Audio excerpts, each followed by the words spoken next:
You know, I've been around for a while. I've met some interesting people. Done some crazy things. You'd think that there wasn't much that could take me by surprise. You'd be wrong.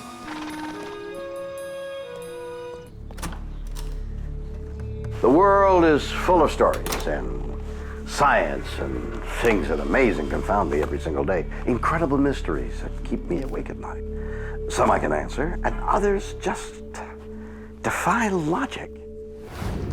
Can we suddenly disappear without a trace?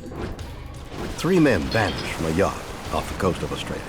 There was no trace of blood, there was no damage to the ship. Were they abducted by undersea aliens? In Vermont, almost a dozen people disappear from a remote mountain wood. All they ever found was a few empty bullet shells. Were they attacked by a Sasquatch? And in Tasmania, a pilot's chased by an unknown craft before disappearing. Could possibly say it was murder. Was he shot down by a UFO? Yeah, it's a weird world, and I love it.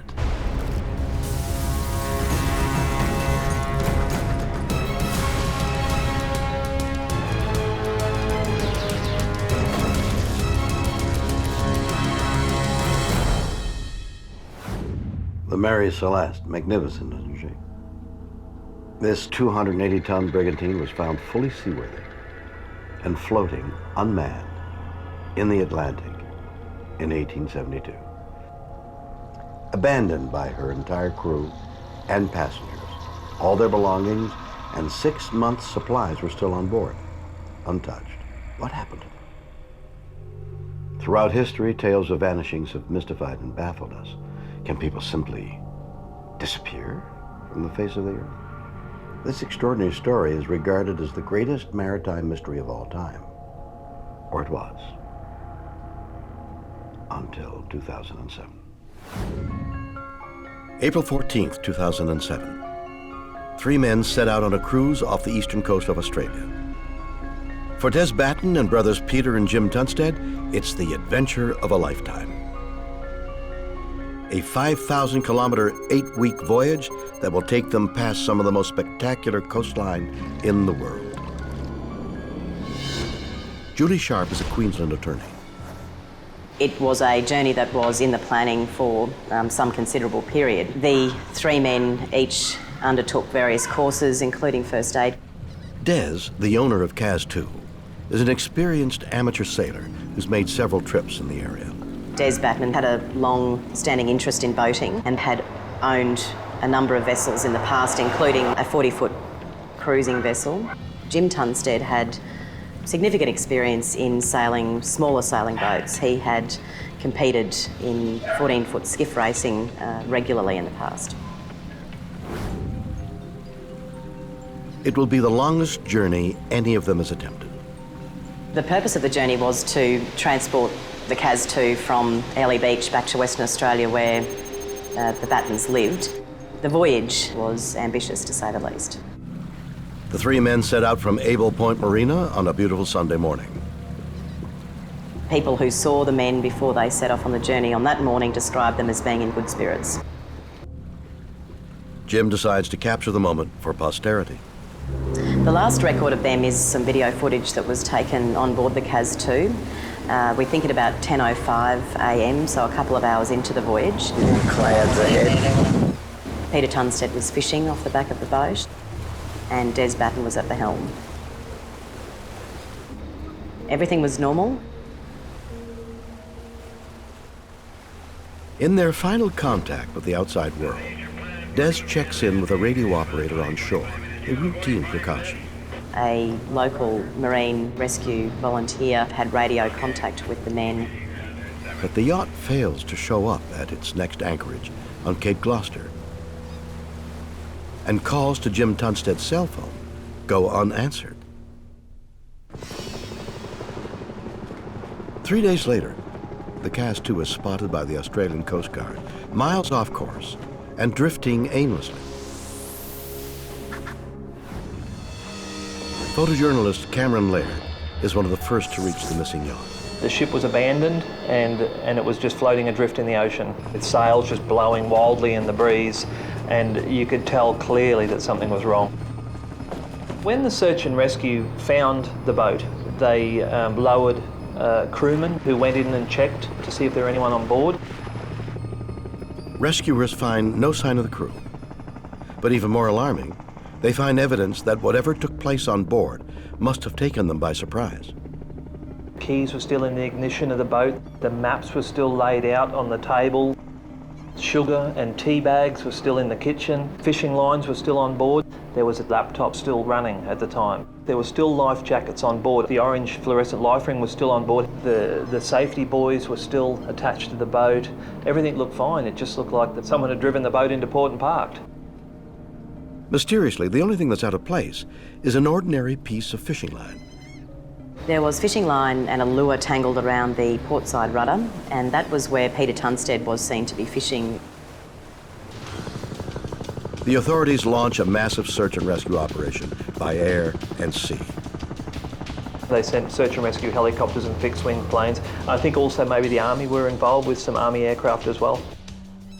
The Cas-2 is towed into port where the police and forensic teams comb the vessel for clues. There was no trace of blood, there was no damage to the ship, there was no broken glasses or anything in the cabin. Nothing untoward had happened.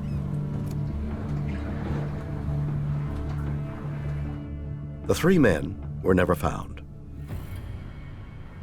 To this day, the case of the Cas-2 remains one of Australia's most enduring, unsolved mysteries.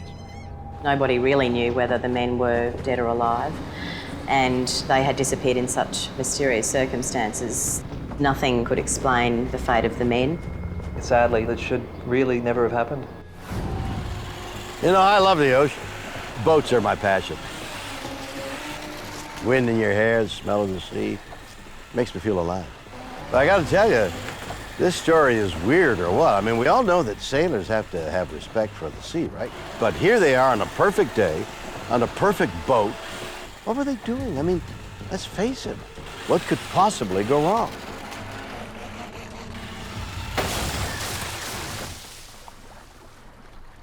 Almost anything.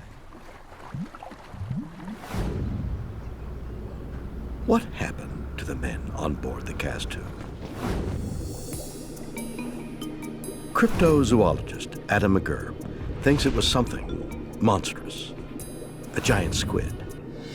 We now know that these animals live in our oceans and went virtually undetected, aside from legends and stories from sailors saying that they encountered or were attacked by a large squid-like animal.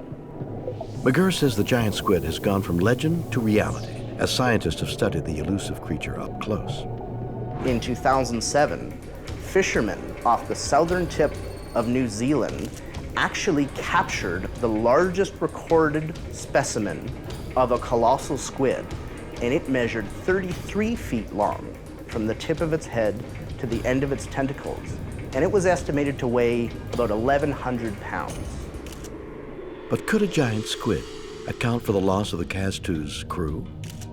McGurr says the animals have attacked small boats before, especially in the warm waters of the Pacific. In 2003, there were a couple of French sailors attempting to circumnavigate the globe. All of a sudden, they lost control of their boat.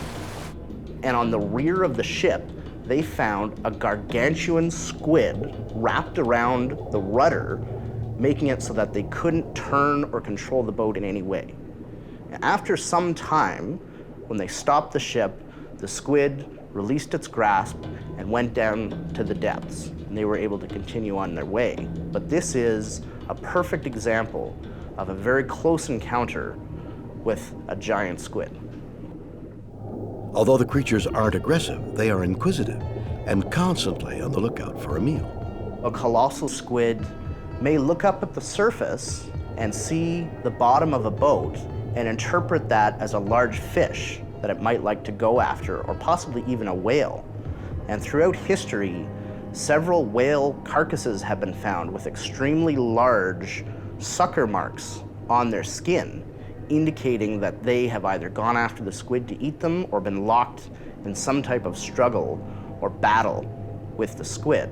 So I think mostly a squid would come up to the surface out of either curiosity or a necessity because it's chasing prey.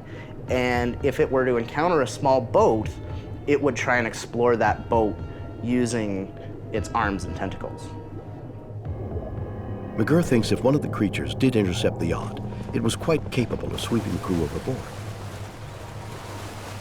A colossal squid actually has very sharp, serrated edges on its suction cups in order to grab a hold of prey and prevent them from escaping. You're basically at the mercy of the squid at that point. Did a giant squid attack the cast two? Or does the key to the mystery lie even deeper? There are extraterrestrial beings who have encounters in the ocean. 3 men disappear from a yacht off the coast of Australia. Were they attacked by a giant squid? Psychotherapist Barbara Lamb agrees that what caused the cast two tragedy came from the ocean depths, but it's weirder than any sea monster. There's no doubt in my mind that there are extraterrestrial beings who do have encounters in the ocean with many human beings. Lamb is convinced not only is the cast two crew still alive, they are being held captive by aliens using stealthy underwater vehicles. A USO is an undersea or an unidentified sea object. We do feel convinced that there are these USOs as well as UFOs, unidentified flying objects. Lamb learned about USOs from a surprising source, her own patients. She got them to reveal buried memories of alien sightings through a controversial technique called regression therapy. Okay, does there seem to be any presence of anyone in addition to the light? Regression is a form of hypnosis where a person comes in with a particular concern, maybe an event, to find out the details that he or she does not remember consciously. So the process is that I conduct a nice 10 or 15 minutes worth of deep relaxation suggestions, and the person does become very nice and deeply relaxed. And during that process of the relaxation, I suggest that the person is going to go back to whatever that issue is or that event that they want to know more of the details about. So when we get into a fully relaxed state, then I just ask questions about, what are you aware of? What are you seeing? What are you feeling? What are you experiencing in any way? And the person in this very relaxed state is now having images and awarenesses of details from that experience. In the case of regressing somebody to what we think might have been an extraterrestrial encounter, we go back to the first little glimpse or hints that something unusual might be happening. This could be something that happened last week, or last month, last year, last decade, even 30 or 40 years earlier, if that's what the person wants to discover more about. So I give the suggestion that they go back to those first few moments of awareness. I would say maybe 1/4 of the people who come to me have had extraterrestrial encounters. Do you hear a voice as this is happening? Or how is it? No, he's talking to me through my mind. Over the years, her patients gave such detailed accounts of USOs, Lamb had to accept they were real. One client who lives right close to the Southern California coast has many times seen a disc-shaped craft shooting up from under the ocean. This craft kind of docked with or attached to a building that seemed to be down on the floor of the ocean. Some of the stories had chilling similarities with the Cast 2 incident. I know one man who lost his entire family that was on a huge yacht. They sailed from Bermuda in the 1950s. About 10 different people on it disappeared. Nothing was ever found, no life ring, nothing. Did undersea aliens kidnap the Cas-2 sailors? Or is the solution more earthly? Police Constable Patrick McLeod works in the Marine Unit of the Toronto Police Service. The ghost ship scenario isn't as rare as people think. We find vessels all the time that are abandoned. McLeod is confident the disappearance of the Cas-2 crew is no more than a tragic accident. I think what happened to these fellows on the Cas-2 was simply a man overboard disaster. How can he be so sure? McLeod points to a single clue found by rescuers: the tangled fishing line. Looks like one of the guys was fishing and his lure got tied up on the back of the rudder. He might have been down there trying to free it, fell overboard. His brother jumps in to save him, and the other fellow might have been in a panic. What began as a simple mishap quickly spiraled out of control, with Des trying desperately to rescue his friends. Try to come back to save them, and during the rescue fell overboard himself. Once they're off the vessel, there's virtually no chance of them getting back on.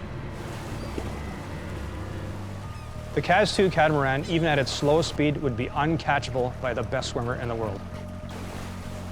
Did the crew of the Cas-2 drown because they couldn't catch up to their boat? Constable McLeod is going to test his theory by staging an experiment. Ready? Up. Today we're here in a controlled situation to see if a swimmer falling off the back of a boat can actually swim to catch up with it when it's going approximately 12 kilometers an hour. An inflatable dinghy will be towed at the same speed as the Cas-2. A trained police swimmer will play the role of the sailors. Derek, you're going to fall overboard like something's happened, but try to get back to that dinghy as fast as you can and see if you can get on board. Okay, let's go, guys. Constable McLeod will measure the dinghy's speed with a radar gun. 3, 2, 1, pull! They get the dinghy moving at 4 kilometers an hour, less than half the Cas-2 speed.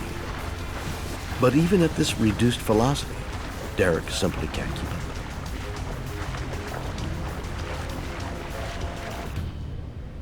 Even in a controlled situation in a pool with a very fit person, a very young person, a trained person, that he was still unable to catch that dinghy at a much slower speed than we thought the Cas-2 was going. There's no way that these older gentlemen are going to be able to catch that vessel. They're basically doomed. Were the men on board of the Cas-2 snatched by a sea monster? Were they abducted by undersea aliens? Or did they simply fall overboard in a tragic accident? Weird.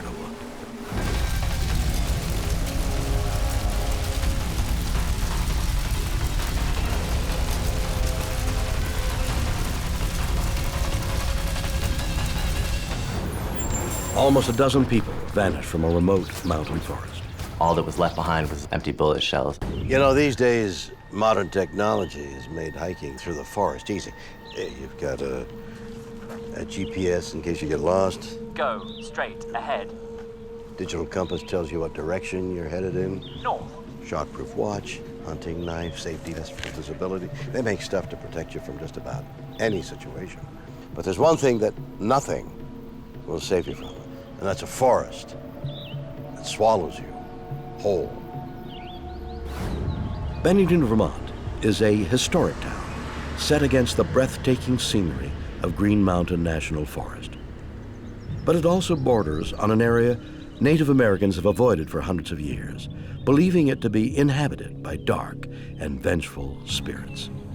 Glastonbury Mountain. Joe Derwin is a local journalist and folklorist. Glastonbury Mountain comes across as a creepy place. It's high and dark and remote and heavily wooded, and there's a ghost town. There is sort of this old New England aura of haunted houses and dark forests and mysterious secrets.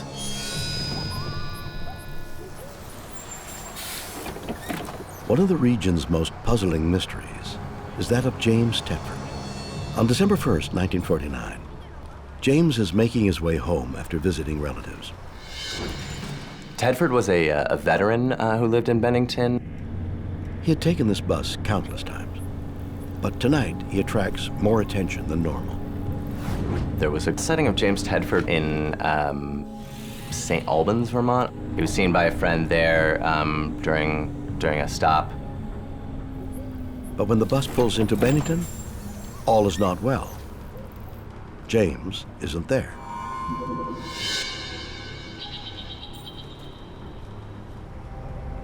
He was seen on a bus by 14 witnesses at one stop, and then by the next stop, he was mysteriously gone, and all that was left behind was his luggage. Police are called in to investigate, but no trace of the man is ever found. We don't know what happened to him after that. But James's disappearance isn't the only unsolved missing persons case in the Bennington area. Exactly 3 years earlier, Paula Weldon is hiking the Long Trail, one of Bennington's most famous tourist attractions. Paula Weldon was an attractive 18-year-old student at Bennington College. She left the campus on December 1st, and she went walking up the Long Trail towards the top of Glastonbury Mountain. Despite the cold, Paula isn't alone in the forest. Other hikers see her as she disappears around a bend. They think nothing of it until they too round the corner. Paula is nowhere to be seen. She was seen by several people on the way, and then at some point, she simply disappeared. Police and the FBI mount one of the biggest manhunts in Vermont history. It was probably the most extensive of any of the searches. It was one of the first times helicopters were used over the area to look for someone. Paula is never heard from again. Even more puzzling is what happens to Mitty Rivers, a local guide and outdoorsman. Mitty Rivers is a guy in his 60s, very experienced in the woods. He was hunting with his son-in-law. He went into an area called Hell Hollow, which he knew quite well, and he went off by himself for a little while, and he was never seen again. Mitty has vanished, almost within earshot of his companion. When his relatives went to look for him, he was nowhere to be found, and they searched for days. There was massive manhunts, and all they ever found was a few of his empty bullet shells on a trail. These and 5 other mysterious disappearances between 1945 and 1950 lead the area to be christened the Bennington Triangle. The legend of the Bennington Triangle is this apex of weirdness and mystery, sort of a almost Bermuda-like triangle, but on land. Then in May 1951, a potential breakthrough. The police come across something they've never seen before in the Bennington Triangle cases, a body. It belongs to a hiker who disappeared the previous autumn. Of the disappearances in the Bennington Triangle that I've heard of, only one really stands out as being resolved, partially at least, in terms of a body being found, and that's a woman from Massachusetts named Frida Langer. But the autopsy doesn't reveal how she died, and even more perplexing, she's found in an area that has been searched previously. Police now wonder if a serial killer is on the loose, abducting his victims both on foot and in vehicles. The public dubs him the Bennington Ripper. Usually with serial killers, you see a lot of conformity in the types of victims. With these disappearances, you don't see that. You don't see similarities in age, gender, background, clothing, anything. The theory is discarded for lack of evidence. In the end, all we know for sure is that they were not found. Who or what is responsible for the victims of the Bennington Triangle? Can people simply vanish off the face of the earth? Author Christopher Noel isn't so sure. There is a strong possibility that these disappearances could be related to Sasquatches or one Sasquatch in the area, given that there have been many sightings of these creatures over the years in the Bennington area. The Sasquatch, also known as Bigfoot, is a legendary ape-like creature thought to inhabit the forests of North America. Noel has been studying them for years. A Sasquatch could easily snatch us off a trail. It could snatch more than one of us if it wanted to. It's quite possible that there was a rogue Sasquatch, probably a male, who was operating outside the normal range of Sasquatch behavior. He points to an incident that took place only 20 years before the first Bennington Triangle case.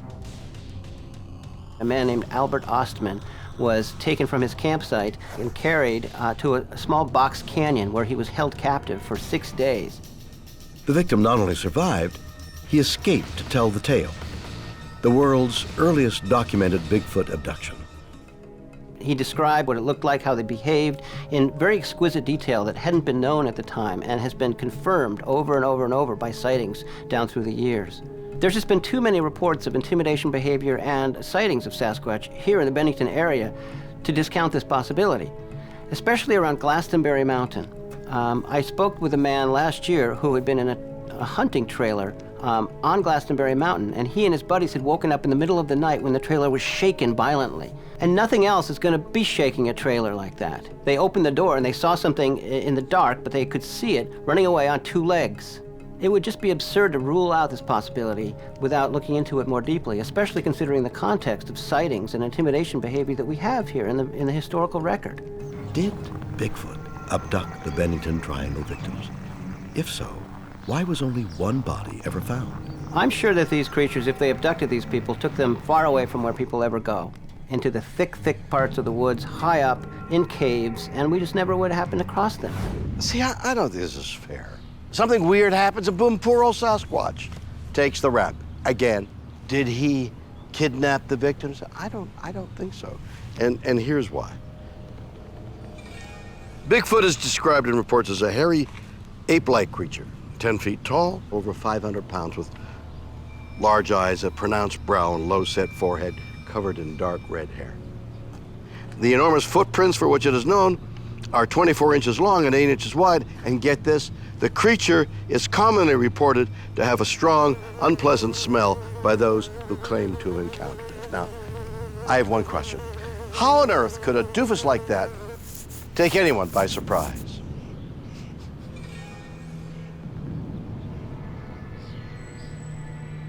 Is Bigfoot to blame for the Vermont vanishings?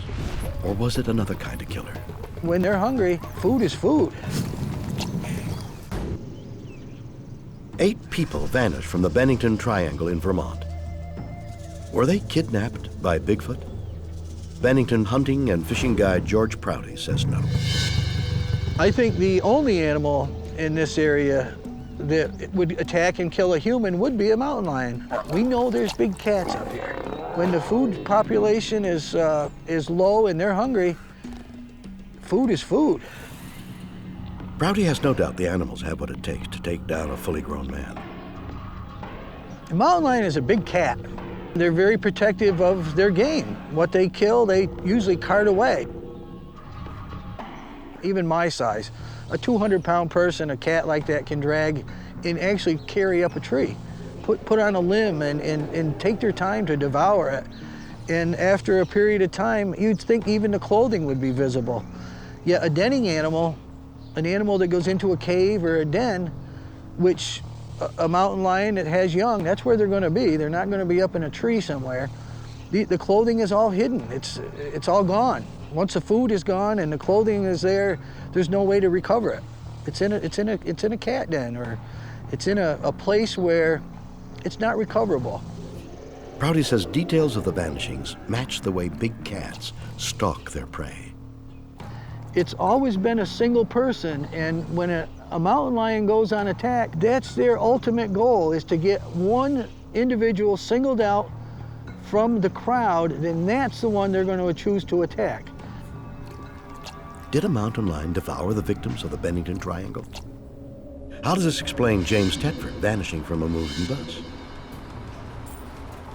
Astrophysics author Morris Franks thinks the missing people fell victim to an exotic phenomenon of modern science, a wormhole. The wormhole is a tunnel between 2 points in space and time, where if something went in one end of the wormhole, it would come out instantly at the other end, no matter how far away that other end may be. In other words, not limited by the Einstein's limit on the speed of light, 186,284 miles per second, as the speed of travel, but instantaneous communication. Wormholes unquestionably exist at the subatomic level. There's no question about that. And apparently there is no limit to the size to which a wormhole can be made. Could a human stumble into a wormhole? Frank says it's happened before. to none other than the U.S. military. In 1943, the United States Navy wanted a technology to make battleships disappear from enemy radar.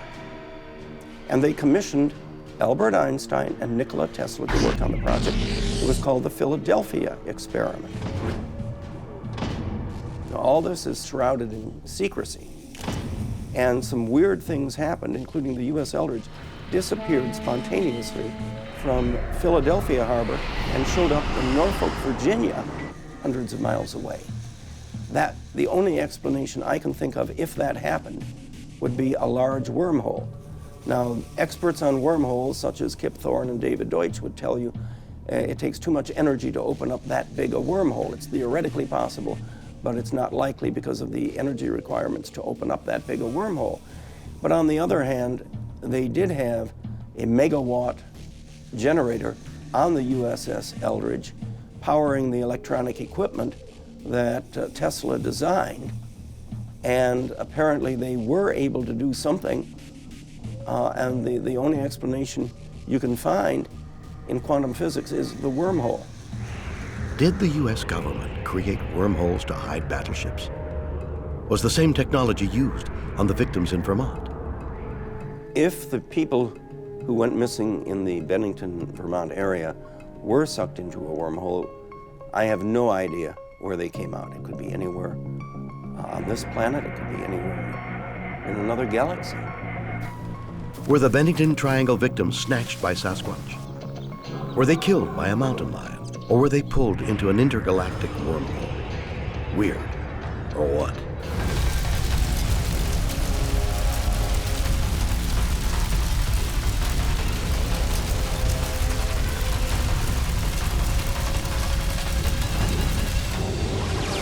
A pilot is chased by a UFO before he vanishes without a trace.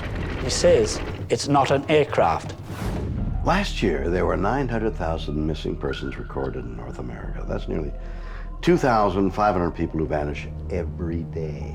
It's a scary thought, isn't it? I mean, the good news is most of these cases are easily explained. Kids running away from home, husbands running away from wives, or the IRS. But there's one case that doesn't fit into any category, and that's because it happened in mid-air. October 21st, 1978. A Cessna 182 takes off from Melbourne's Moorabbin Airport.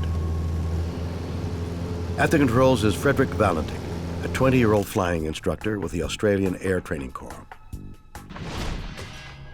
His story has been documented by author Reg Watson. He had a passion for flying. And because of us, he'd already knocked up 150 flying hours. He wanted to become a commercial pilot. Frederick is bound for King Island, a short flight across the Bass Strait that separates mainland Australia from Tasmania. Bass Strait is the most fascinating place. There has been a number of underground earthquakes there.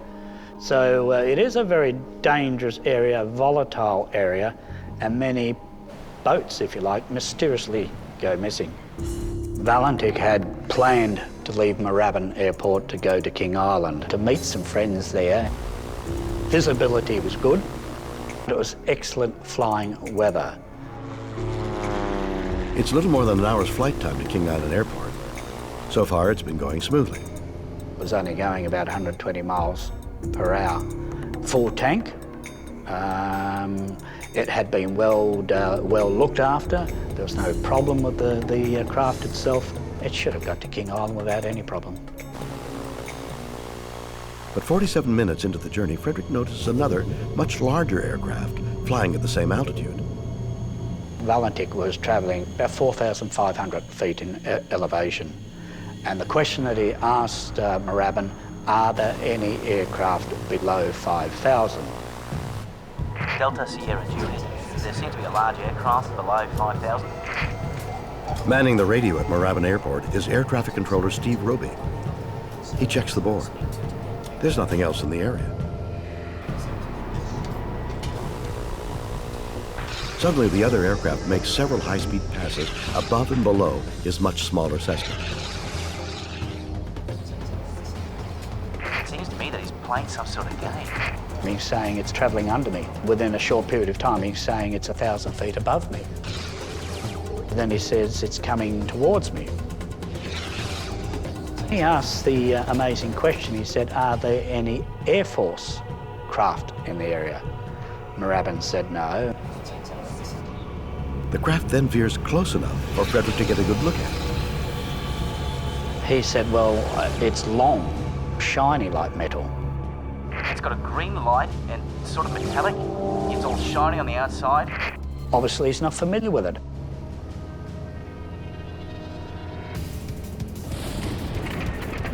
Suddenly, Frederick's engine begins to sputter and his controls malfunction. The engine is rough idling. But now the strange craft is performing even more frightening maneuvers around Frederick's plane. It's travelling at incredible speeds. He said it's vanishing. It's orbiting me now. Robbie asked the young pilot to repeat his description of the unidentified aircraft. Frederick's answer is chilling. That strange aircraft is hovering on top of me again. He's hovering, and it's not an aircraft. He says it's not an aircraft, and then it goes off.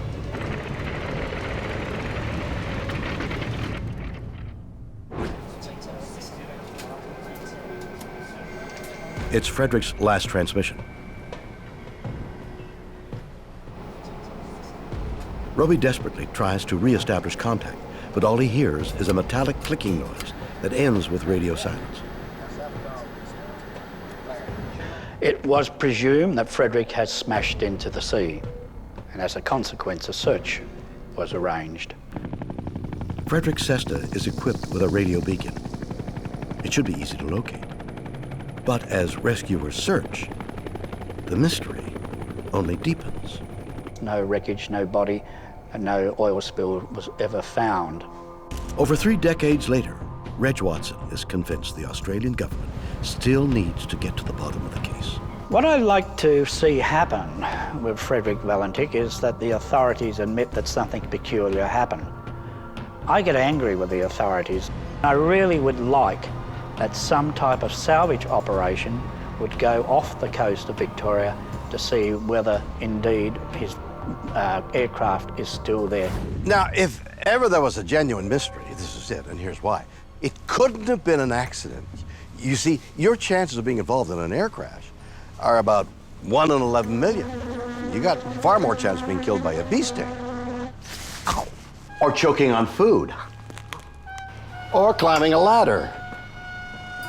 Or falling out of bed. Get it? What happened to Frederick Valentik? What did he see before he disappeared?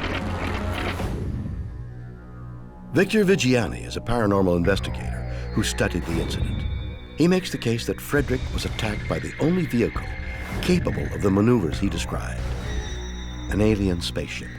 One of the things that we know for sure is that this craft did circular things around his craft. So it would hover below, it would hover above, beside, and he was sort of looking all over the place and watching this thing come and go and dart. Normal aircraft can't do that. Vigiani says Frederick wasn't the only person to see the UFO that was harassing him. It was also visible to witnesses on land. There was a family of 3 or 4, 2 adults and 1 or 2 children who were driving along the road and actually saw the Valentik's craft moving along over the ocean and the UFO above it. The UFO's technology was so powerful, it was able to cripple the Cessna's engine and instruments. The electromagnetic influences that are part of the UFO phenomenon are manifested in the avionics. There were many instances where pilots have seen their instrumentations go just completely wild or be shut down completely. In Montana, back in 1967, a series of nuclear missiles, there was a missile installation, nuclear missile installation, and about 12 to 15 of these missiles were in silos at what they called Oscar flight. And below the surface of the ground, in the bunkers, the launch commanders reside. They watch everything going on. And what happened was Captain Robert Salas, who was the launch commander at the time at Echo Flight, got a call from one of his guards up on top and saying there's UFOs just flying all over the place, coming and going here. We don't know what the heck's going on. And so Captain Salas said, listen, just stay cool, don't get carried away. They had their weapons drawn, ready to do whatever. and he hung the phone fine. And a few minutes later, the same guard calls back, and he's completely frenetic. This man is just right off the wire. He's off the dial. He's excited. He's can barely speak, and he says there's this huge glowing red object right outside the gate. Huge, massive, and we don't know what the heck it is. And then Captain Salas, monitoring all of these things, listening to the men talk up above, then the guard says the thing is just taken off. It's just gone.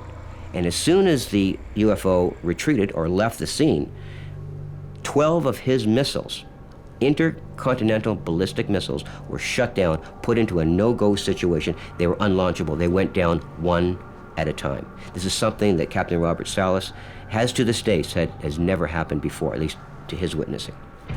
But why wasn't there any wreckage? Simple. The plane didn't crash. My personal opinion is that that craft in some way was taken onto the UFO. Vigiani is sure the authorities know it and have covered it up. The general public has been conditioned to do is seek out those other explanations. Not just the human mind seeking rational arguments. The cover-up has also very psychologically conditioned us to go for the rational argument. Well, it's only this. Well, it's just a weather phenomenon. Well, it's just a flock of birds. Was the Cessna taken on board by a UFO? Or did Frederick conceal his true intentions? This is somebody that actually planned his disappearance. A pilot disappears off the Australian coast after an encounter with an unknown craft. Was he abducted by a UFO? New York City-based private investigator Steve Rambo doesn't buy it. As much as I'd like to believe in intelligent life somewhere in the universe, because it's lacking in most of the places where I work, I really don't subscribe to the UFO theory. Rambam specializes in tracking down people who fake their own deaths. If you look at this case, even superficially, you'll see that this is somebody that actually planned his disappearance. But Frederick had his whole life ahead of him. Why would he want to disappear? 20 years old, he's first experiencing the stresses of adulthood. He's entering the job market. He's starting to wonder what he's going to do with his life. He has a young girlfriend who is putting pressure on him about the future. After he disappeared, she showed a lot of signs of instability. She didn't work or essentially go out for about 7 years. I can tell you, when I was a 19-year-old guy, there were a couple of times when I wished I had a plane I could get into and go away from my college tests and my girlfriend at the time and whatever. I've got to tell you, there are people of that age with less pressure on them who don't have a plane available to them who manage to get up and fly away. How does this explain the UFO attack? Rambam thinks Frederick made it up. For the couple of weeks before he disappeared, he expressed unusual sudden interest in UFOs. It's a little difficult for me to believe that this fella all of a sudden gets sucked up into the mothership.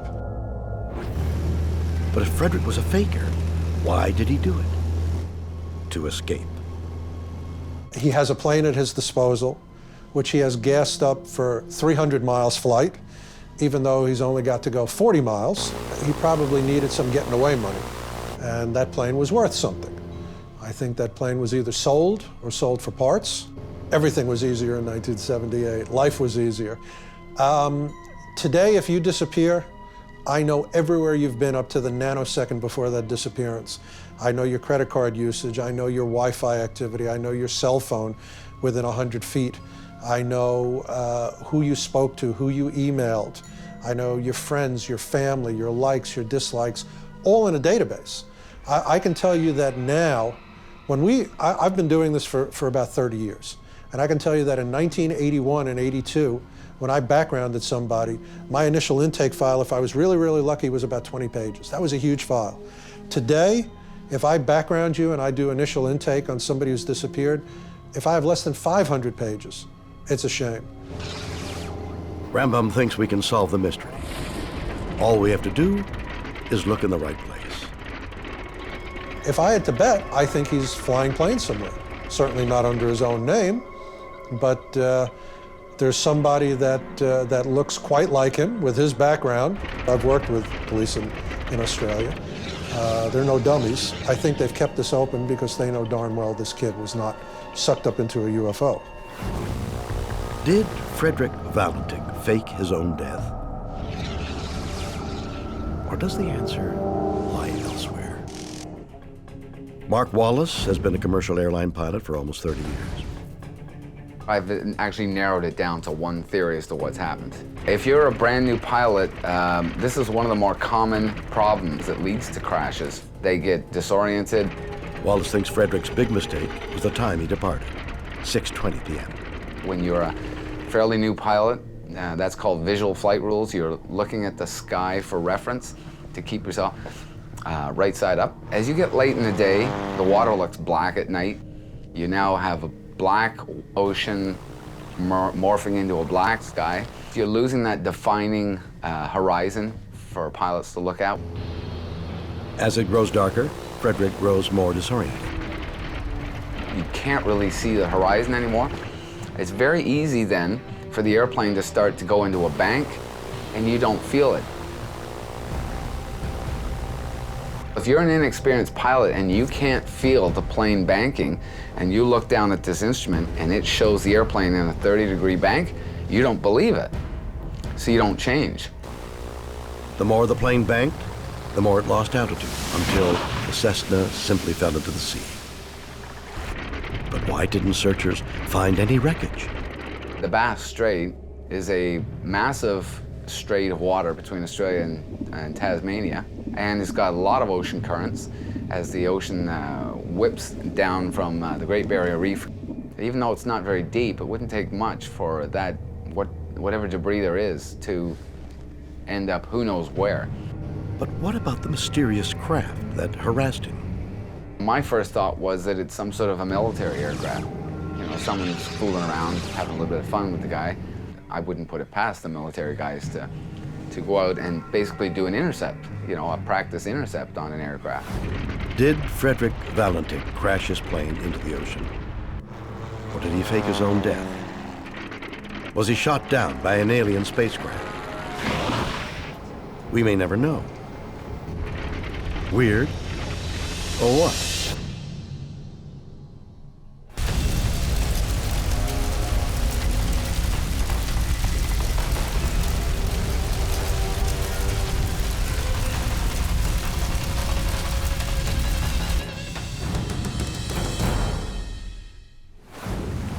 So there we have it. 3 stories of unsolved vanishings. 3 men disappear from aboard a yacht in Australia. Were they attacked by a giant squid? A series of people vanished from a remote Vermont forest. Did Bigfoot kidnap them? And a pilot was chased by a strange, unidentified craft. Was he shot down by aliens?